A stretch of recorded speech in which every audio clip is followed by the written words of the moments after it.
18 ఏళ్ళు వస్తున్నప్పుడు నాన్న సిగరెట్ కాల్చొద్దురా, లేదా బాగా చదువుకోరా, రాత్రిపూట ఇడ్లీకి ఇంటికి రారా, ఇలాంటివన్నీ చెప్పినప్పుడు మా నాన్న ఏంటి బాగా నసదొబ్బుతున్నాడు, చేదస్తాం అనుకుంటాను, మా నాన్నకి సరిగ్గా తెలియదు అనుకుంటా బతకటం, అందుకని ఇలా అయిపోయాడు అనుకుంటాడు.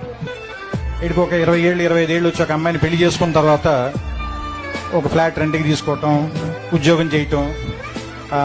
నెలాఖరికి వచ్చేసరికి అప్పులు చేయాల్సి రావటం, బిల్స్ కట్టాల్సి రావటం, ఇలాంటప్పుడు